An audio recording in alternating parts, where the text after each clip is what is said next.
नारायण नारायण खुश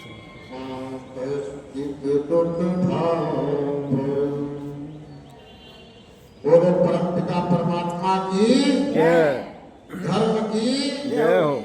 अधर्म का नाश नाश करेंगे, अधर्म का नाश करेंगे, प्राणियों में सद्भावना भरेंगे, भाव भरेंगे, प्राणियों में सद्भावना भरेंगे, विश्व का कल्याण करेंगे, गौ माता की सेवा करेंगे, रक्षा गौ माता की सेवा करेंगे।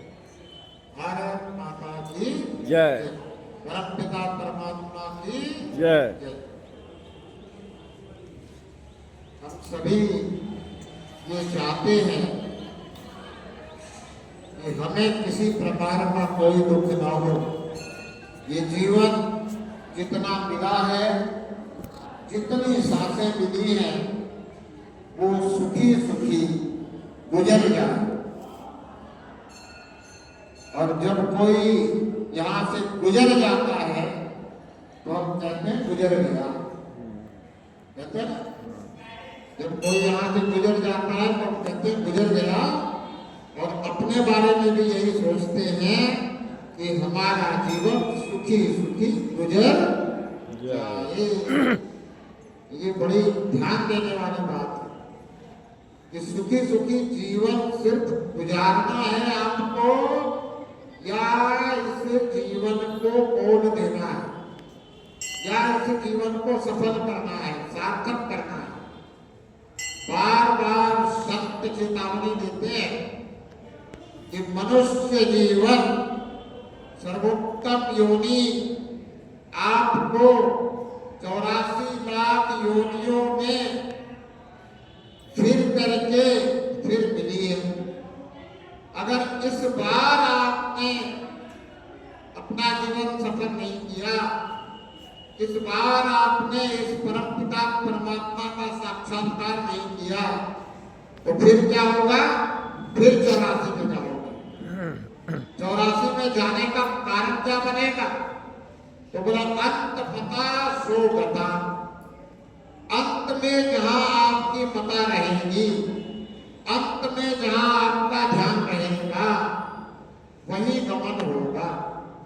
अब इस शरीर से मेरे निकलने का अंतिम समय कौन सा होगा, किसी को पता है क्या? किसी को पता नहीं। बहुत कम लोगों को पता चलता है। कोई संत प्रवृत्ति का होता है, कोई बहुत प्रभु प्रेमी होता है, और वो अगर परमात्मा से ये प्रार्थना करता है कि प्रभु मुझे पता है कि मेरा इस शरीर से कब निकलना होगा, तो भी वो एकदम निश्चित समय निश्चित पल नहीं बता पाता है। हम लोगों ने सुना है कोई कोई ये कहते हुए कि भाई हमारे पिताजी ने 7 दिन पहले बता दिया था बस अपने जाने वाला, तो इतना ही है, 7 दिन पहले बता दिया। भाई हमारे पिता माता जी ने तो शाम को ही कह दिया था कि बस अब मैं कुछ घंटों की हूं।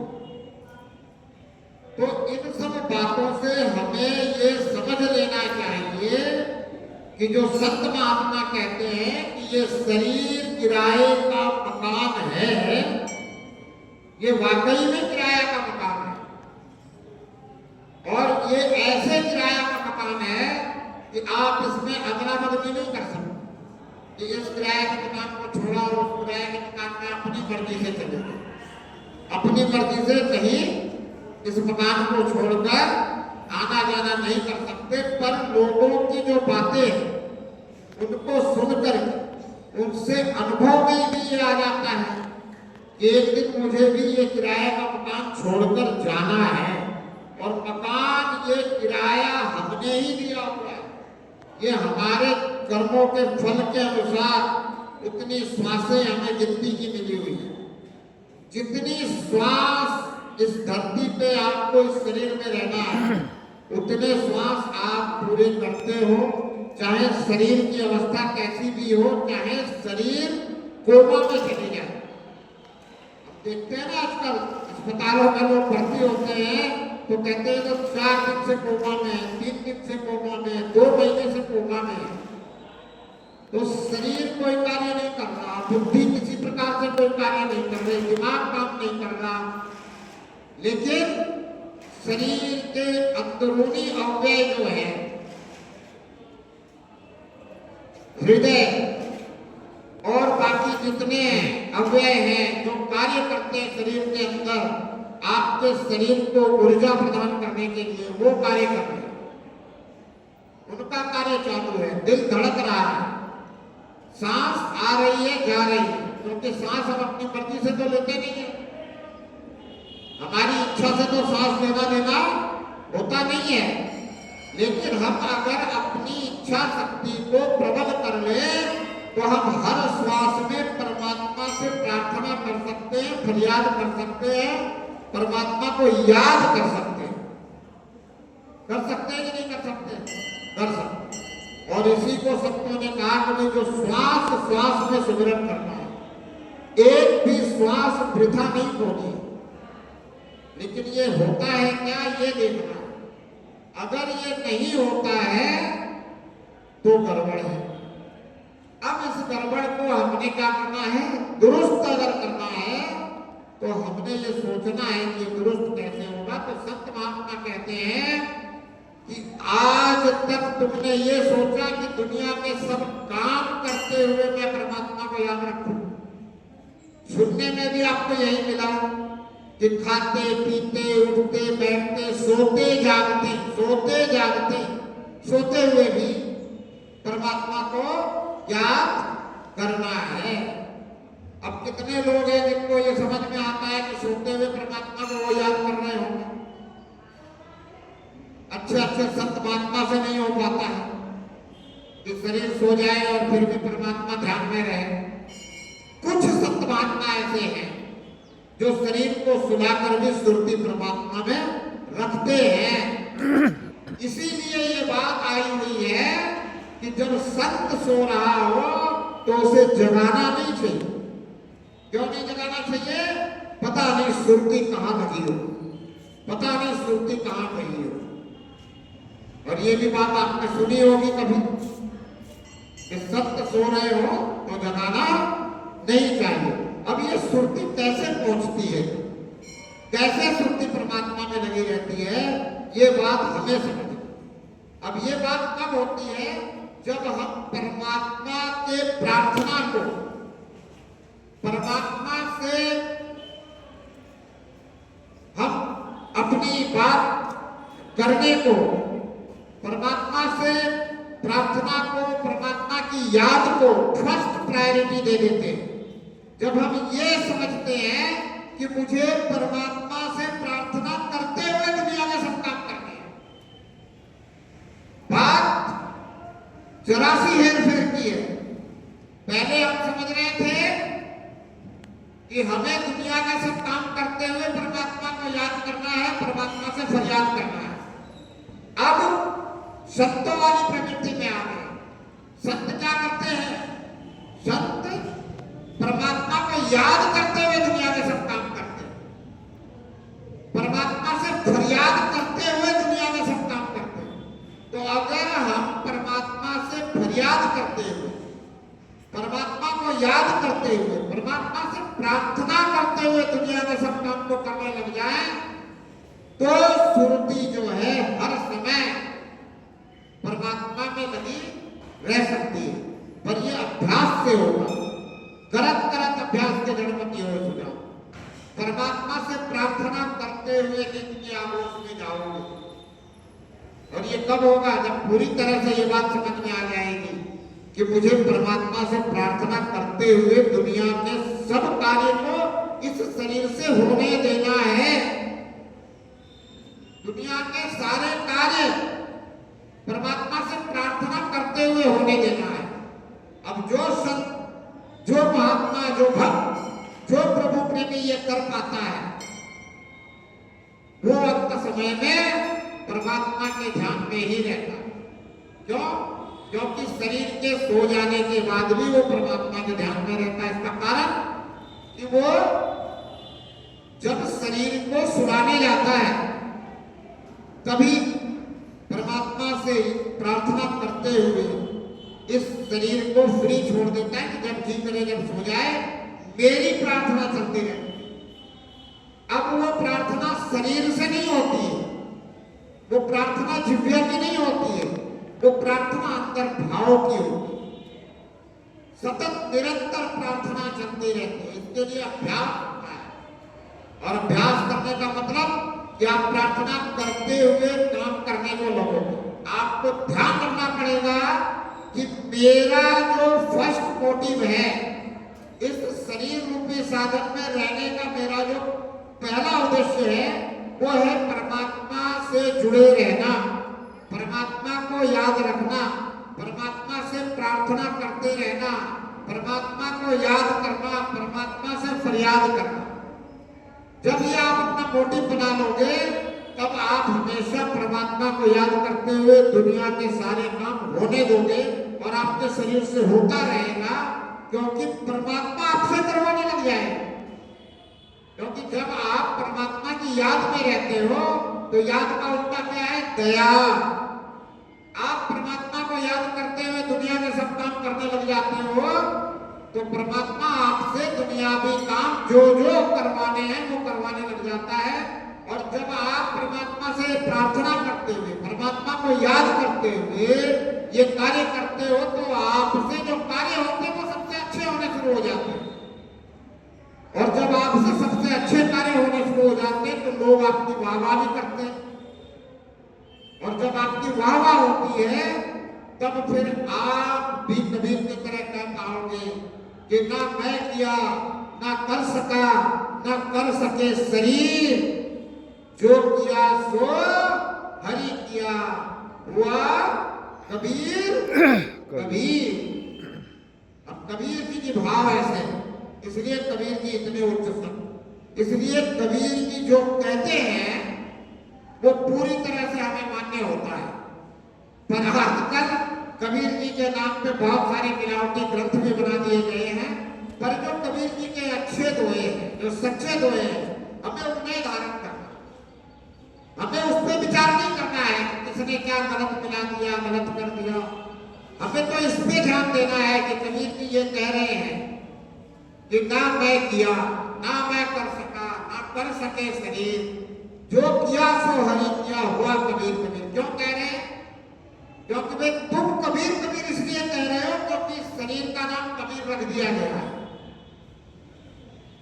और तुम्हें ये शरीर ही दिखाई दे रहा है, माध्यम शरीर है, शरीर तो निमित्त मात्र है, शरीर से हो रहा है, तुम्हें दिखाई भी शरीर दे रहा है।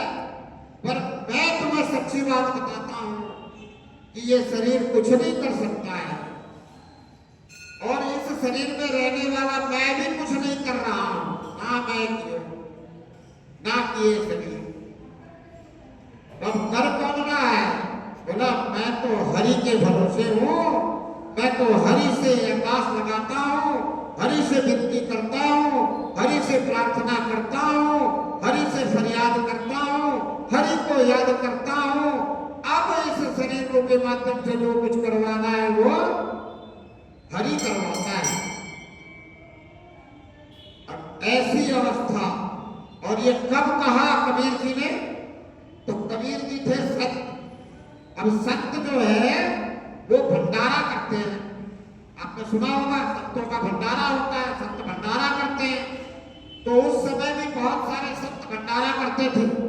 हालांकि कबीर जी तो भंडारों में जाया नहीं करते थे, क्योंकि कबीर जी तो अपनी मेहनत की कमाई से अपने परिवार का भरण पोषण करते थे और अपने परिवार को ऐसी बुद्धि दे रखी थी, ऐसी शिक्षा दे रखी थी, ऐसी सीख दे रखी थी कि परिवार में बड़े ही आनंद से जितना आता था उसी में संतोषपूर्वक जीवन यापन करते हुए प्रभु चर्चा में लीन रहते थे। प्रभु की कृपा उन पर बरस रही थी, तो वो भंडारा न जाते न करते, पर उनका नाम बहुत हो रहा था। क्यों? क्योंकि जब परमात्मा करवाने लगता है किसी से कुछ, तो वो दुनिया में यश कीर्ति फैलती चली जाती है, क्योंकि सबसे अच्छा होता है। वो उनके शब्द जो निकलते हैं वो इतने अच्छे होते हैं, इतने मधुर होते हैं, इतने उपकारी, परोपकारी, इतने सच्चे होते हैं कि लोग उसको एक दूसरे को बताने के लिए उत्सुक हो जाते हैं।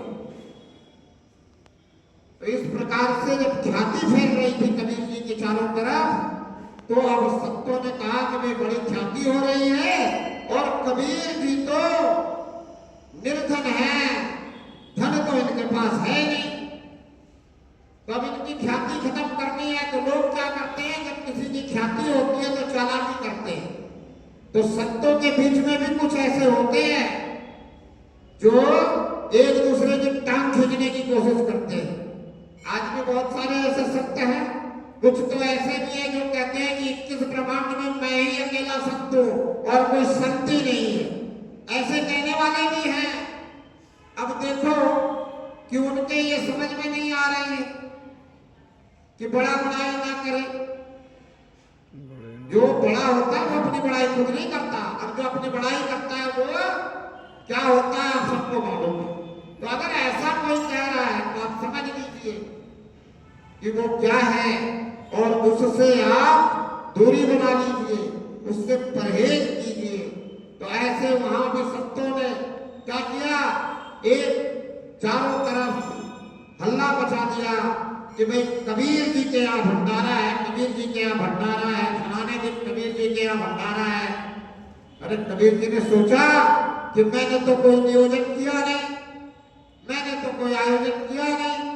अब उस समय कागज पत्रिका ये तो होती नहीं थी, फोन मोबाइल कुछ होते नहीं थे, संदेश कुछ होते नहीं थे। सब क्या होता था? मौखिक संदेश होता था।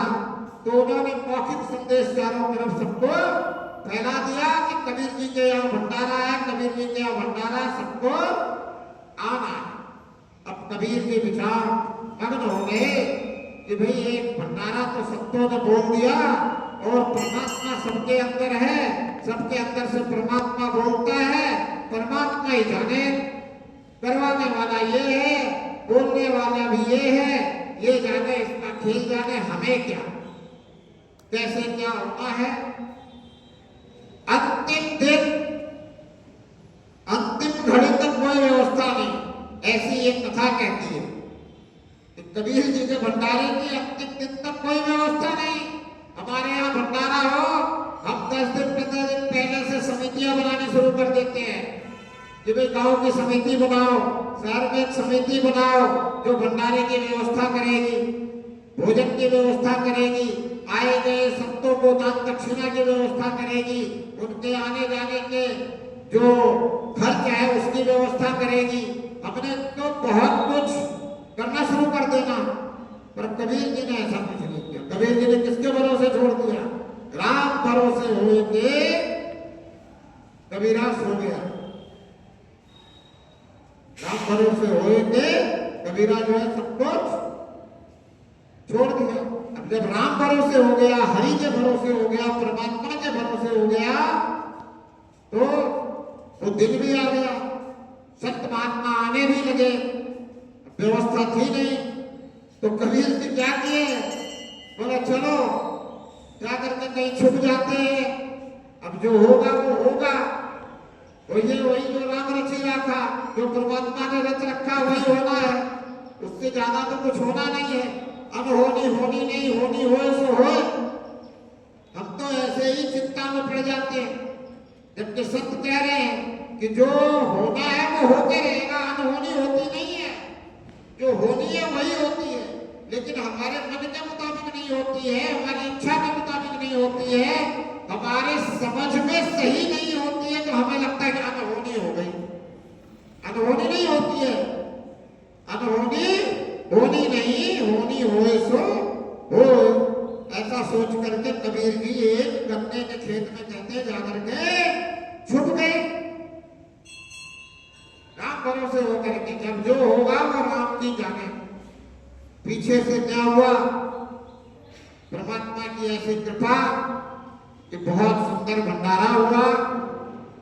सबको जो है पात्र भी बहुत महंगे धातुओं के परोसे गए, और सबको कह दिया गया कि अपना अपना पात्र भी साथ लेकर के चले जाओ। अब जब भंडारा हो गया, सब चलने लगे, तो सब कहते जा रहे हैं वाह कबीर, वाह कबीर, वाह कबीर।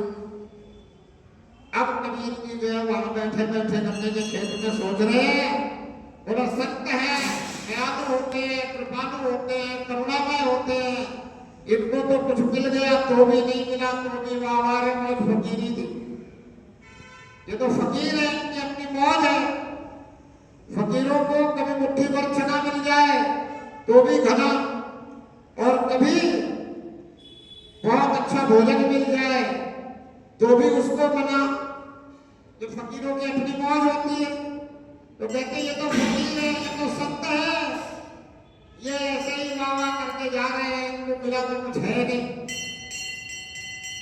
भंडारे का नाम ले लिया, आ गए, चले गए। अब जब सब चले गए और सब वाह वाह वाह वाह वाह कबीर, वाह कबीर ऐसे ही कहने जा रहे हैं, सब आपस में बातें करते जा रहे हैं। मैंने सोचा नहीं था कि इतना बढ़िया, इतना अच्छा जो है भंडारा हो जाएगा, इतनी व्यवस्था हो जाएगी। जब सब चले गए तब कबीर जी घर में आए, तो माता मोही कहती है, बोला प्रभु अब आप भी भंडारा पालो, बहुत मेहनत करी आपने, आपने ये सब क्या क्या कर दिया, कुछ समझ में नहीं आया। तब कबीर कहते कि ना मैं किया, ना कर सका, ना कर सके शरीर, जो किया सो हरि किया हुआ कबीर कबीर। पर इतना विश्वास हमें परमात्मा पर होना है। हमारा विश्वास ही तो परमात्मा पे नहीं है। अगर विश्वास पक्का हो तो कट जाती है लकीर, लेकिन विश्वास हमारा डोल जाता। सबसे बड़ी समस्या यही है। गीता जी में कृष्ण जी ने कहा कि विश्वासम फलदायक, विश्वास करो तो ही वो फलदायक, पर हमारा विश्वास ही डोल जाता है। अब विश्वास क्यों डोल जाता है? क्योंकि हमने चिंतन ही नहीं किया कि मैं क्या हूं, मेरे शरीर की जो ये अवस्था व्यवस्था ये कैसी है। हमने कभी सोचा ही नहीं कि मेरा इस शरीर पे कितना अधिकार है। मैं इस शरीर में हूं, इस शरीर में होते हुए भी मेरा इस शरीर में कितना अधिकार है। सोचोगे तो पता चलेगा कि ये हाथ में जो हिला रहा हूं तभी तक हिला पा रहा हूं जब तक परमात्मा ने इसको हिलाने लायक बना रखा है। जिस टाइम परमात्मा ने इसको हिलाने लायक ना छोड़े तो क्या अधिकार है मेरे पास कि मैं अपना हाथ हिला लूं, मैं अपना टांग हिला लूं। ये आंखें जब तक परमात्मा ने देखने लायक छोड़ रखी है तब तक मैं देख रहा हूं। अगर परमात्मा इसको देखने लायक ही ना छोड़े तो मेरा क्या अधिकार है। ये कान जब तक सुनने लायक छोड़ रखा है तब तक सुन रहे हैं। अगर परमात्मा ने इसे छोड़ा तो अब ये बताओ कि परमात्मा करता है ये सब चीजों का खराब? हमारे आंख, कान, नाक, जीभ, दांत, जिह्वा ये सब परमात्मा खराब करता है? नहीं, ये हमारे कर्मों के कारण खराब होते हैं। ये जो हमारे कर्म है, हमारे जो सोच है, इसी कारण खराब होते हैं और इसी जन्म के कर्मों के कारण। अगर आपको सही शरीर मिला हुआ है तो वो पिछले जन्म के कर्मों के कारण सही शरीर मिला है, सही आंखें मिली है, सारी इंद्रियाएं सही मिली है। जिन इंद्रियों का आप सिर्फ उपयोग कर सकते हो, इतना ही अधिकार है आपके पास। और इन इंद्रियों का उपयोग करके अगर आप कोई बुरा कर्म करते हो, उसी का फल इसी जन्म में इन इंद्रियों के खराब हो जाने का है। वो सब इसी जन्म के कर्मों का फल है, किसी पिछले जन्म के कर्मों का फल नहीं। ये समझ लो, अगर पिछले जन्म के कर्मों का फल होता तो हम अंधे ही पैदा होते, काने पैदा होते, लगड़े लूले पैदा होते, हम मंद बुद्धि पैदा होते, हम बीमार पैदा होते, हमारे हार्ट में छेद लेकर ही पैदा होते, हमारे कोई द्वार बंद पैदा होता है कि नहीं? कुछ ऐसे भी शरीर जन्म लेते हैं तो वो उनके पहले जन्मों के कर्मों का फल है, इसलिए उनको शरीर ऐसा मिला है। लेकिन अगर हमें अच्छा शरीर मिलने के बाद भी इसी जीवन में हमारे शरीर में रोग व्याप्त हो जाता है, हमारे शरीर की इंद्रियां शिथिल पड़ जाती है या उन इंद्रियों में कोई व्याधि उत्पन्न हो जाती है, तो इसका मतलब है कि ये हमारे इसी जन्म के कर्मों का फल है। कर्म सबसे बुरे हो सकते हैं, बुरे कर्म हो जाने से कोई दिक्कत नहीं है। अनजाने में हो गए तो, जानबूझकर किए तो गड़बड़ है।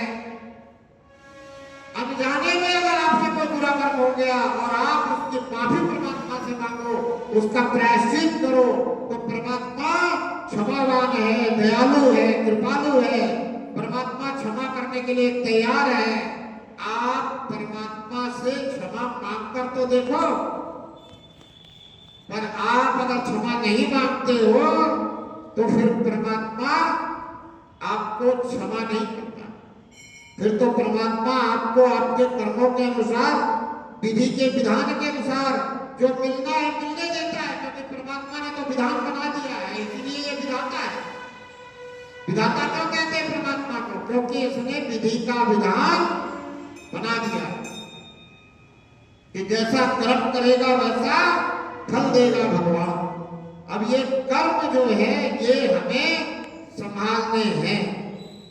ये बात बिल्कुल सच्ची है, इस बात में कोई आनाकानी नहीं है। क्यों?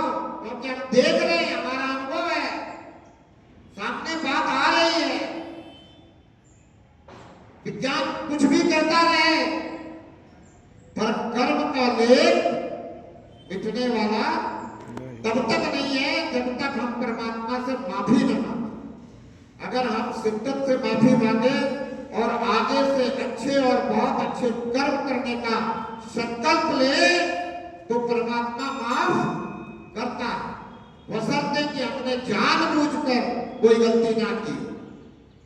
अब कुछ ऐसे भी हैं जो जानबूझकर गलतियां कर दी है, फिर समझ में आया कि भाई मैंने जानबूझकर भी कर दी है, तो वो भी परमात्मा से माफी मांगे।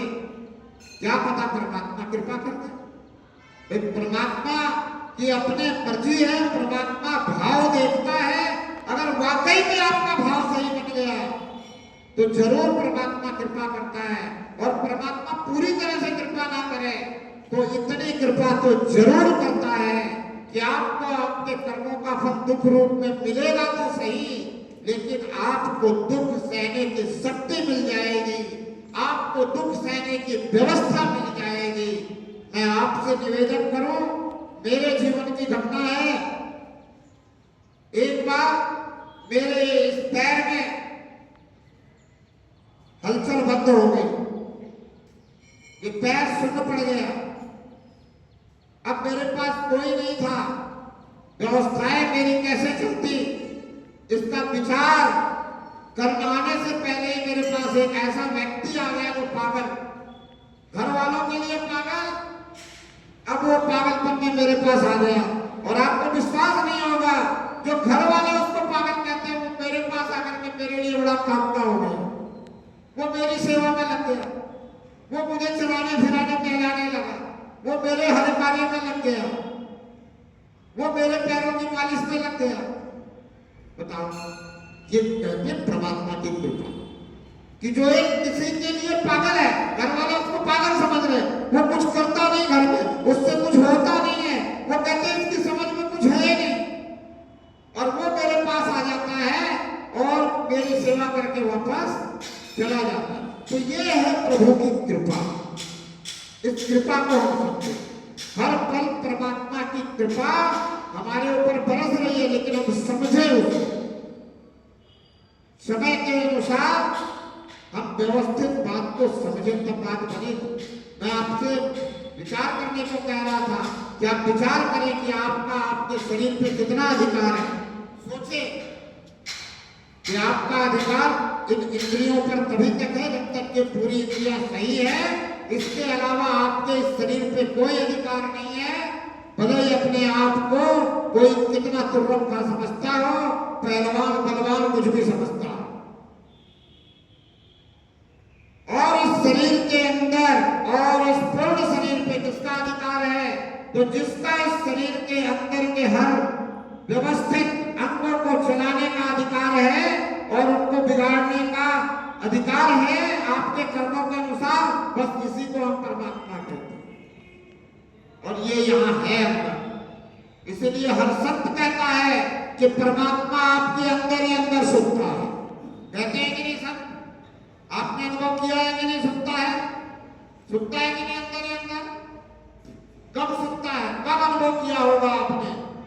जब आपको ऐसा लगा होगा कि दुनिया में अब मेरी सहायता कोई नहीं कर सकता, जब चारों तरफ से आपको रास्ता बंद दिखाई देता है, तब एक रास्ता परमात्मा का दिखाई देता है, और जब परमात्मा का रास्ता दिखाई देता है, तब अंदर ही अंदर आपकी प्रार्थना इस प्रकार से शुरू हो जाती है जिस प्रकार से संत कहते हैं कि श्वास श्वास में होना चाहिए। फिर एक भी श्वास आपका व्यथा नहीं जाता है जब तक आपका वो दुख नहीं मिट जाता, जब तक आपकी समस्या का समाधान नहीं हो जाता, तब तक आपका वो प्रार्थना चलता रहता है। ये आपका अनुभव, और वो प्रार्थना जो आप करते हो, आपने देखा होगा, अनुभव किया होगा कि परमात्मा सुनता है। लेकिन गड़बड़ यही होती है कि हमारा समाधान हुआ, परमात्मा ने हमारी प्रार्थना सुनी और हम सुख में खो जाते हैं। अब फिर परमात्मा को बिसर जाते हैं, भूल जाते हैं। फिर कब याद करते हैं? जब पुनः कोई दुख आता है। सुख हो जाने के बाद हम क्या करते हैं? ज्यादा से ज्यादा प्रसाद बांट देते हैं। ज्यादा से ज्यादा हम क्या करते हैं? लोगों में खुशी जाहिर करते हैं कि भाई प्रभु की कृपा से मेरा ये कार्य हो गया और आप ये परमात्मा का प्रसाद दीजिए। इससे ज्यादा फिर हम भूल जाते हैं। जबकि याद हमें रखना चाहिए, ध्यान रखना चाहिए कि अब आगे दुख ना आए, इसके लिए मैं परमात्मा से सतत इसी तरह से प्रार्थना में लगे रहूं, जैसे संत कहते हैं कि श्वास श्वास में हरि वृथा श्वास में खो। श्वास श्वास में परमात्मा को याद करो, श्वास श्वास में परमात्मा से फरियाद करो। कुछ लोग मुझसे कहने लगे, क्या परमात्मा ऐसा है कि हम इसको याद करें तभी हमारे ऊपर कृपा करेगा, नहीं तो नहीं करेगा? अरे परमात्मा तो परम पिता है, हमारे पिताजी तो हमारे ऊपर बचपन से कृपा करते आ रहे हैं, हम इनको याद करें या ना करें? मैंने कहा बिल्कुल सही है, ये परम पिता परमात्मा है, ये बचपन से कृपा करता आ रहा है, और तुम्हारा ये शारीरिक जो पिता है ये भी तुम्हारे ऊपर बचपन से कृपा करता आ रहा है। तुम कुछ भी करो तो शारीरिक पिता में तो मोह है, वो तो अंधा हो सकता है धृतराष्ट्र की तरह, वो तो दुर्योधन कैसा भी हो, लेकिन दुर्योधन को ही राजा बनाना चाह सकता है, लेकिन मेरा परम पिता परमात्मा ऐसा नहीं है। इसलिए अपने पिता की तुलना इस परम पिता परमात्मा से मत कर। और ये जो तेरा पिता है, इसके मोह को छुड़ाने के लिए तो संत प्रयास कर रहे हैं, इसका मोह छूट जाए, ये धृतराष्ट्र ना बने, ये मोह में अंधा नहीं हो। धृतराष्ट्र मोह में अंधा है। अब जो मोह में अंधा हो जाता है, वो क्या सोचता है कि बस मैं और मेरा, बाकी कुछ। तो इसलिए जब कोई तर्क करता है तो उसका जवाब देने के लिए भी हमें सोच समझ करके जवाब देना चाहिए, ताकि जो है उसकी समझ में आए कि भाई बात सही में क्या है। तो सही बात यह है कि इस परम पिता परमात्मा से जब हम जुड़े रहते हैं तो ये परम पिता परमात्मा हमें सद्बुद्धि प्रदान करते रहता है और हमारे कार्य अच्छे होते रहते हैं। दुनिया में हमें बुद्धि मिली किस कारण से? हमारे कर्मों के कारण से। अगर कर्म अच्छे नहीं होते तो मंद बुद्धि हो जाते। तो अगर हमारे कर्मों के कारण से बुद्धि मिली है तो अब हमें सद्बुद्धि चाहिए कि नहीं चाहिए? और सद्बुद्धि कौन देगा? सद्बुद्धि देने वाला तो परमात्मा ही है। इसीलिए किसी भी संत महात्मा के पास चले जाओ, कितने भी ऊंचे भाव से भरपूर भक्त के पास चले जाओ और उससे कहो कि प्रभु मुझे सद्बुद्धि प्रदान कर दीजिए, आप मुझे सद्बुद्धि दे दीजिए, तो वो क्या कहेंगे? बोले सद्बुद्धि तो परमात्मा ही दे सकते। सद्बुद्धि मांगनी है तो परमात्मा से मांगो। और इसीलिए संत कहते हैं कि किसी और के शरण में मत जाओ, परमात्मा के अलावा परमात्मा की शरणागत हो जाओ। हरि शरण, हरि शरण, हरि शरण। किसी ने नहीं कहा संत शरणम, संत शरणम, संत शरणम। अगर कोई ऐसा कह रहा है तो आप होशियार हो जाओ। वो अपने आप से आपको जोड़ करके और सिर्फ अपने आप को बड़ा दिखा करके, आपको परमात्मा से दूर करके आपके धन पर नजर रखे हुए है। वो अपना साम्राज्य बढ़ाना चाहता है। वो आपको परमात्मा से जोड़ करके आपको लाभान्वित करना नहीं चाहता। संत जो होगा वो हमेशा यही कहेगा, हरि शरणम, हरि शरणम, हरि शरणम। परमात्मा की शरण ले लो, परमात्मा की शरण ले लो, परमात्मा पे विश्वास करो, परमात्मा के कृपा पात्र बन जाओ, परमात्मा को याद करो, परमात्मा से फरियाद करो, परमात्मा से प्रार्थना करो, परमात्मा से जुड़ो, अंदर ही अंदर जुड़ो। अंदर ही अंदर परमात्मा तुम्हारी सब सुनने को तैयार है। इसीलिए कबीर कहते हैं, बोले कंकड़ पत्थर जोड़ के महल दियो बनाए और तापर चढ़ मिलना पाक देख क्या पैरों हो खुदाए। बोले क्या ये खुदा जो है, जो सृष्टि करता है, जिसने इतनी सुंदर सृष्टि रची है, क्या ये बहरा हो गया है कि तू चढ़ करके इस महल के ऊपर और फिर वाक दे रहा है मुर्गे की तरह? बोला नहीं, इसकी जरूरत नहीं है। तो बोला जरूरत क्या है? जरूरत है अंदर ही अंदर परमात्मा से जुड़ने की, जरूरत है अंदर ही अंदर परमात्मा को पुकारने की, जरूरत है अंदर ही अंदर परमात्मा से प्रार्थना करने की, जरूरत है अंदर ही अंदर परमात्मा से मांगने की। क्या मांगोगे परमात्मा से? संत महात्मा क्या कहते हैं, क्या मांगना चाहिए? सांसारिक चीजें, सांसारिक चीजें मांगने से मिलती ही नहीं है। बिल्कुल गाढ़ मान लो, पक्की बात कह रहा हूं। सांसारिक चीजें मांगने से मिलती नहीं है। अगर सांसारिक चीजें मांगने से मिलती, दुनिया में कोई गरीब नहीं रहता। कौन ऐसा निर्धन है जो परमात्मा से धन नहीं मांगता? है कोई ऐसा? सभी परमात्मा से मांगते हैं, पर सांसारिक चीजें तो आपको आपके कर्मों के अनुसार मिलेगी। सांसारिक चीजें आपके प्रारब्ध के अनुसार मिलेगी, सांसारिक चीजें आपको आपके मेहनत के अनुसार मिलेगी। और परमात्मा से क्या मांगे, क्या मिलेगा परमात्मा से? अभी बताया मैंने, परमात्मा से आपको सद्बुद्धि मिलेगी। आपको क्या मांगना है परमात्मा से? सद्बुद्धि मांगनी है। हे प्रभु, ये जो बुद्धि है ये सद्बुद्धि बनी रहे, ये हमेशा परोपकार में लगी रहे, ये हमेशा उपकार में लगी रहे, ये हमेशा दूसरों को सुखी करने में लगी रहे।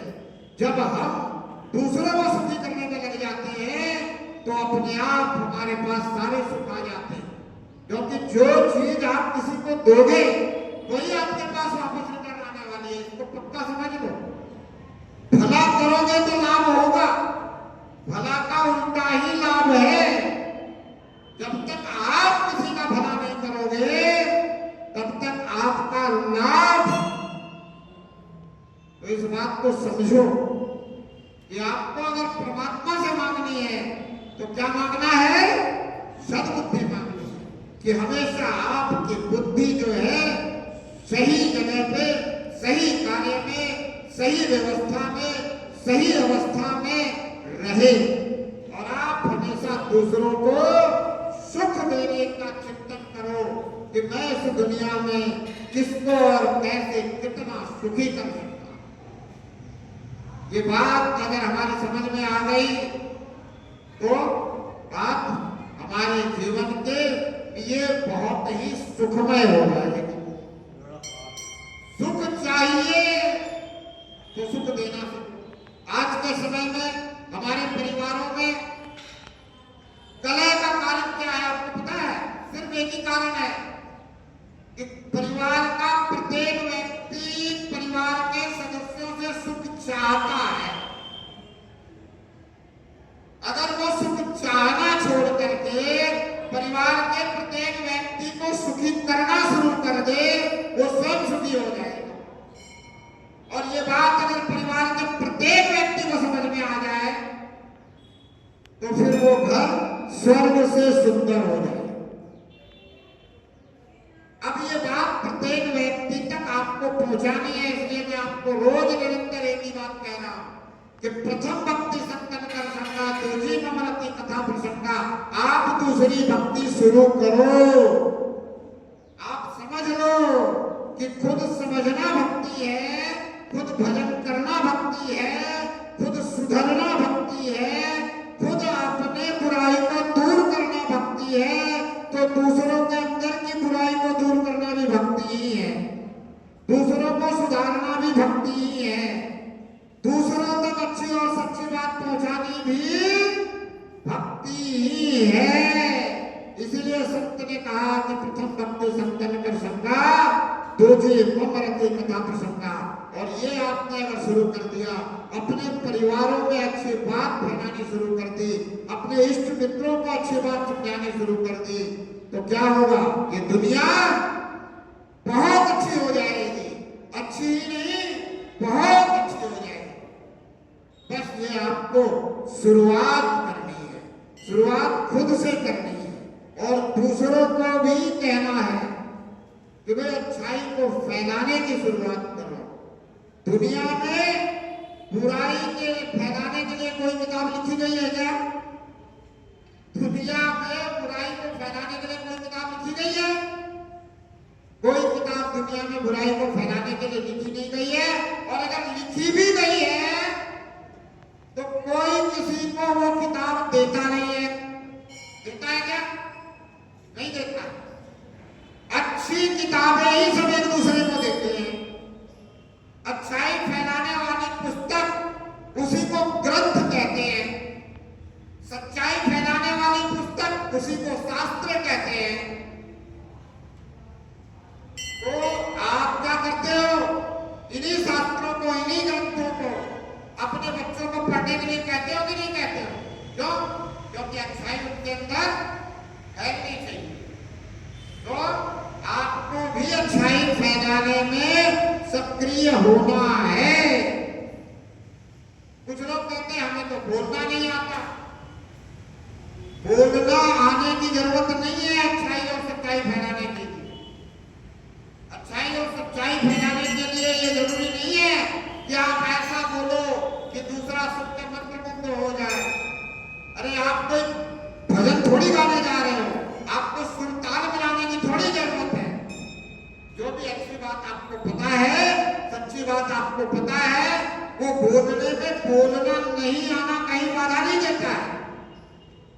दुनिया की और बातें भी तो हम बोलते रहते हैं, बोलते हैं कि नहीं बोलते हैं?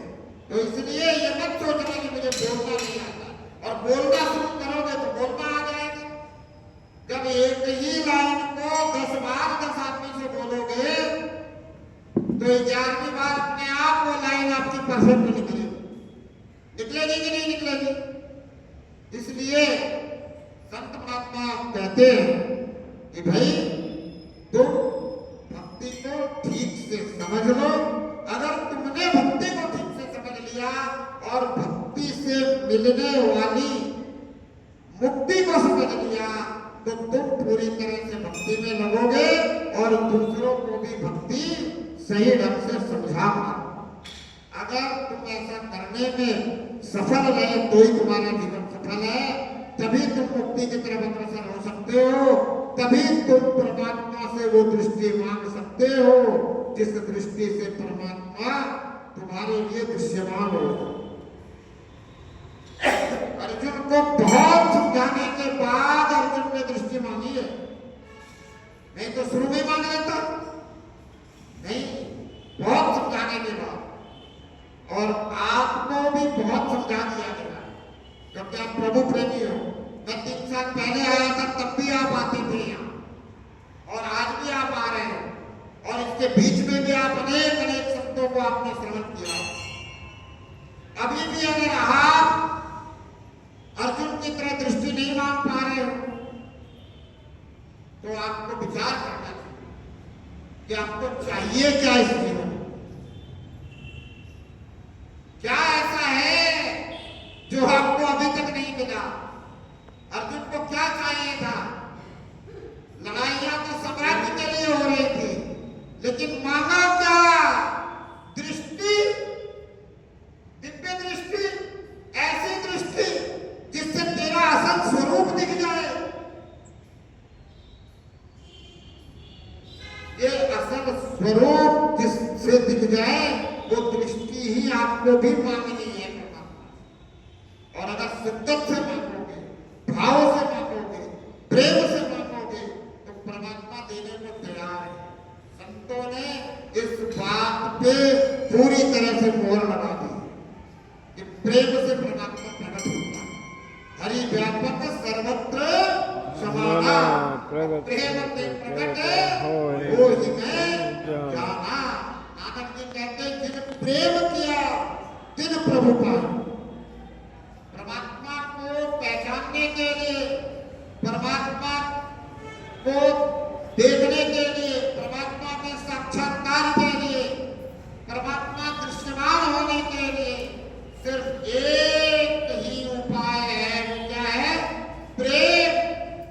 और प्रेम न बाड़ी उपजे और प्रेम न हाथ निकाल। प्रेम कहीं उपजता नहीं है कि आप जाकर के ले लोगे। प्रेम कहीं बिकता नहीं है कि आप जाकर के ले लोगे। ये प्रेम कैसे उत्पन्न होता है?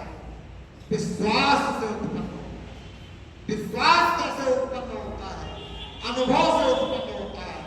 जिस समय आपको ये अनुभव हो जाता है कि भाई परमात्मा तो है और मेरे अंग संग है, और मैं परमात्मा से जितना ज्यादा जुड़ता चला जाता हूँ, परमात्मा उतना ही ज्यादा मुझ पर कृपा करता चला जाता है। जिस दिन ये अनुभव हो जाता है उसी दिन विश्वास हो जाता है, और जिस दिन विश्वास हो जाता है उसी दिन प्रेम जाग जाता है। निस्वार्थ प्रेम जागता है, निष्काम भाव से प्रेम जागता है, और फिर प्रेम में ही समर्पण होता है। और उस समर्पण में सिर्फ एक ही बात होती है कि हे प्रभु तेरा दीदार कब होगा, मुझे दीदार की कब मिलेगी।